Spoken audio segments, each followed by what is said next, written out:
Γεια σας αγαπημένοι μου, είμαι πολύ χαρούμενη που ξεκινάμε μαζί αυτή τη σειρά από podcasts εδώ στο Do You Speak Greek. Τι θα κάνουμε λοιπόν? Θα μιλάμε για διάφορα μέρη στην Ελλάδα, θα τα περιγράφουμε και θα βλέπουμε όμορφες εικόνες. Με τον τρόπο αυτό θα βελτιώνετε τις ακουστικές σας ικανότητες, αλλά και θα μαθαίνετε πληροφορίες για την όμορφη Ελλάδα μας. Στο κουτί της περιγραφής θα βρεις ένα link με την απομαγνητοφώνηση και αν γίνεις supporter μου στο Ko-fi θα σου στείλω ένα PDF με τα ρήματα του βίντεο. Θα βρεις το link στο κουτί της περιγραφής. Στο πρώτο επεισόδιο μιλάμε για τη Μακρινίτσα, το μπαλκόνι του Πηλίου, όπως το αποκάλεσε ένας από τους σπουδαιότερους Έλληνες πρωθυπουργούς, ο Ελευθέριος Βενιζέλος, το 1934. Η Μακρινίτσα είναι ένας από τους πιο δημοφιλείς προορισμούς και το χειμώνα και το καλοκαίρι. Εμείς πήγαμε στις αρχές Αυγούστου και είδαμε τις φυσικές ομορφιές της. Ήταν η δεύτερη φορά που πήγα στη Μακρινίτσα και αυτό που μου άρεσε περισσότερο ήταν τα παραδοσιακά κτίρια και η όμορφη πλατεία. Σε όλα τα δρομάκια, όπως βλέπετε, υπάρχουν μικρά μαγαζάκια που πουλάνε παραδοσιακά τοπικά προϊόντα όπως τσάι του βουνού, γλυκά του κουταλιού, χειροποίητες χυλοπίτες και όμορφα σουβενίρ για τους επισκέπτες. Και εδώ βλέπουμε ένα πολύ γλυκό ταβερνάκι με όλα αυτά τα φυτά και τα λουλούδια μπροστά στην πόρτα και την ελληνική σημαία φυσικά. Και ακριβώς απέναντι αυτή η παραδοσιακή βρύση που το νερό έρχεται από το βουνό και ήταν πολύ δροσερό. Συνήθως υπάρχουν τέτοιες βρύσες με φρέσκο νερό στα χωριά της Ελλάδας. Μου έκαναν εντύπωση αυτά τα στενά πλακόστρωτα δρομάκια και οι στέγες των σπιτιών που ήταν φτιαγμένες με πέτρα και όχι με κεραμίδια όπως συνηθίζεται εδώ στην Ελλάδα. Περπατάμε σε αυτό το στενό και κατευθυνόμαστε προς την πλατεία, αλλά δεν βιαζόμαστε, απολαμβάνουμε τη διαδρομή μας γιατί πραγματικά αξίζει να βλέπει κανείς αυτά τα πολύ ωραία παραδοσιακά χωριάτικα σπιτάκια. Θυμίζουν ελληνικό χωριό. Και αφού βγούμε από τα δρομάκια βλέπουμε τη θέα και με βλέπεις εδώ να κάθομαι στο παγκάκι, βρήκα ευκαιρία να βγάλω φωτογραφίες. Και αφού απολαύσαμε τη θέα από αυτό το σημείο της Μακρινίτσας, συνεχίζουμε το δρόμο μας προς την πλατεία. Βλέπετε εδώ και τον κόσμο που περνάει. Δεν είχε πάρα πολύ κόσμο εκείνη τη μέρα, αλλά είχε τουρίστες.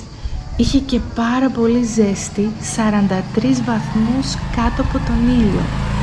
Η πλατεία της Μακρινίτσας όμως ήταν ένας παράδεισος και θα δείτε σε λίγο γιατί.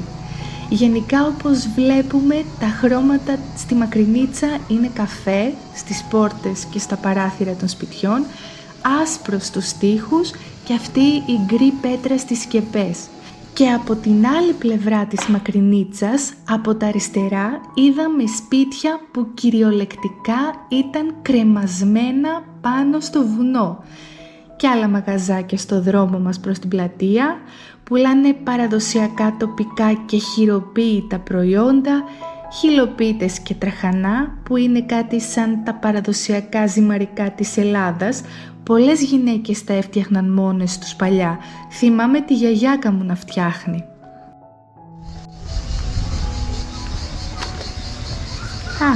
Να είμαι πάλι κι εγώ με το καπελάκι μου και το backpack, μια σωστή τουρίστρια.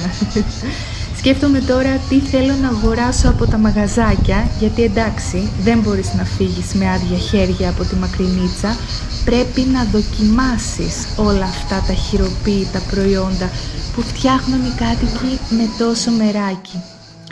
Και φτάνουμε στην πλατεία. Μόλις φτάσεις στην πλατεία θα καταλάβεις γιατί ο Βενιζέλος αποκάλεσε τη Μακρινίτσα το μπαλκόνι του Πηλίου. Θα σε μαγέψουν τα τεράστια πλατάνια, τα όμορφα μικρά ταβερνάκια, αλλά κυρίως η πανοραμική θέα προς τον Βόλο και το παγασιτικό κόλπο. Είμαστε στη Μακρινίτσα του Πηλίου, κάτω από τα χαρακτηριστικά πλατάνια. Γενικά έχει 43 βαθμούς ζέστη, αλλά εδώ είναι τέλεια. Έχει δροσιά, είναι πάρα πολύ ωραία.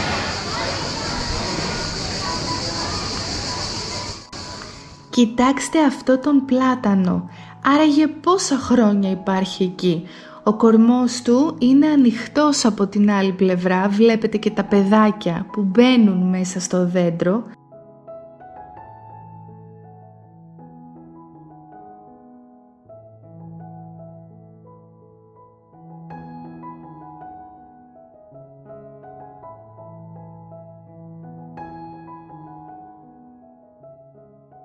Αυτή είναι λοιπόν η πλατεία.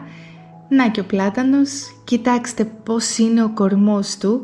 Έχει ανοίξει ολόκληρος, τα παιδάκια το απολαμβάνουν και εμείς καταλαβαίνουμε πόσο σημαντικά είναι τα δέντρα και πόσο πολύ θα πρέπει να τα προσέχουμε.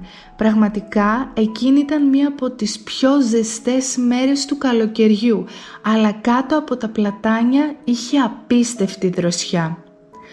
Και από τα δεξιά της πλατείας είναι η εκκλησία του Αγίου Ιωάννη, ένα μικρό εκκλησάκι, φαίνεται πολύ παλιό. Βλέπετε τις αγιογραφίες στους στίχους. Και εδώ με βλέπετε να ανάβω ένα κεράκι, όπως θα έκαναν οι περισσότεροι Έλληνες που είναι Ορθόδοξοι Χριστιανοί. Η θρησκεία γενικά αποτελεί ένα μεγάλο μέρος του πολιτισμού της Ελλάδας, είναι συνδεδεμένη με τον πολιτισμό. Και εδώ βρήκαμε άλλο ένα στενό δρομάκι. Από αριστερά βλέπουμε τραπεζάκια από τις ταβέρνες και τον κόσμο να απολαμβάνει το φαγητό του μπροστά στην όμορφη θέα. Βλέπουμε και εμένα να δυσκολεύομαι να περπατήσω πάνω στο πλακόστρωτο, ειδικά με αυτά τα παπούτσια που φοράω, δεν ήταν κατάλληλα. Και εδώ φτάσαμε στο τέλος της πλατείας της Μακρινίτσας και πήραμε το δρόμο της επιστροφής. Βεβαίως, στάση για μια Instagramική φωτογραφία, έτσι μπράβο. Φτάνουμε πάλι στην εκκλησία και στην πλατεία. Στην ουσία κάναμε έναν κύκλο γύρω από την πλατεία και όπως καταλαβαίνετε είμαστε αρκετά ψηλά στο βουνό. Και εδώ προσπαθήσαμε να πάμε στο βάθος, ακριβώς μπροστά στο μπαλκόνι, για να σας δείξουμε τη θέα, αλλά όπως βλέπετε ο κόσμος είναι αρκετός. Στάση για φωτογραφία.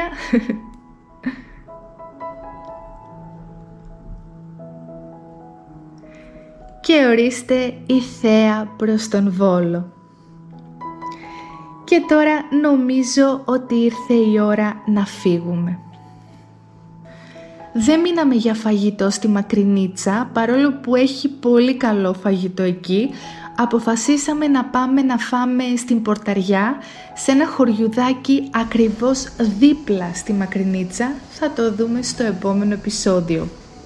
Αφού κάναμε μια μεγάλη βόλτα στη Μακρινίτσα, πήραμε το δρόμο του γυρισμού.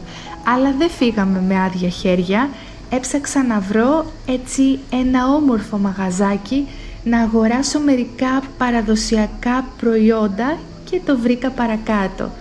Αγόρασα γλυκά του κουταλιού, καρυδάκι και μελιτζανάκι, παστέλι που είναι ένα γλυκό με μέλι και σουσάμι. Γράψτε μου στα σχόλια αν έχεις δοκιμάσει ποτέ παστέλι. Τι άλλο? Λουκουμάκια πιλιορίτικα, πολύ νόστιμα και παραδοσιακές χυλοποιητές. Να το μαγαζάκι μου, εδώ είναι. Και εδώ με βλέπετε να σκέφτομαι τι να πάρω. Λοιπόν, αυτό ήταν το πρώτο επεισόδιο στη Μακρινίτσα. Γράψε μου αν έχεις πάει ποτέ εκεί και αν σου άρεσε το βίντεο. Αν σου άρεσε, κάνε ένα like, εγγραφή στο κανάλι μου. Σύντομα έρχεται το δεύτερο επεισόδιο στην Πορταριά του Πηλίου.